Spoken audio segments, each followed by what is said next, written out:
Ассалому алайкум ба ҳама тамошобинони барномаҳои Сорбон Сафаров канали Юристиҷей. Як хабари фаврӣ баҳри ҳама тамошобино, баҳри ҳама нафароне ки берун аз Ҷумҳурии Тоҷикистон дар муҳоҷират қарор доранд. Якчанд рӯз пеш дар шабакаи Уральские авиалиния як мақсад хабаре пешкаши ҳамун хонандагон гашта буд, ки чиптаҳои ҳавопаймо ба фурӯш бароварда мешавад аз санаи 13 июл. Яъне ки парвоз аз Москва ба Душанбе ё аз Москва ба Хуҷанд. Ана ҳамин хабар бар дурӯғ ай бародарои азиз. Мо ба ҳамин хотир ба шумо гуфтанием, ки ягон намуд билет харидорӣ накунед пешакӣ.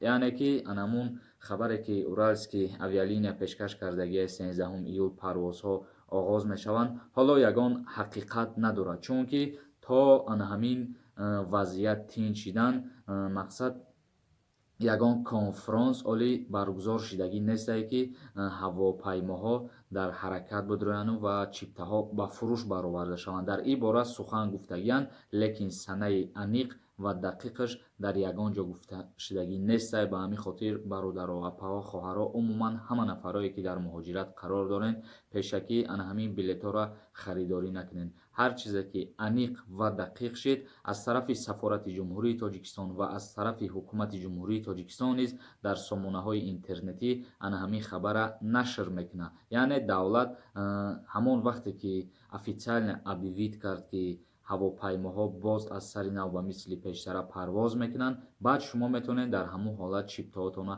харидорӣ бикунед. Бародарои азиз, ҳаматон худтонро эҳтиёт кунед. Дар канали Юристиҷей ҳатман обуна шидана фаромӯш намекунед ва иншааллоҳ рӯзҳои наздик як видео пешкаши шумо мекунем ба ҳамаи саволое ки ба мо пешкаш карда будем.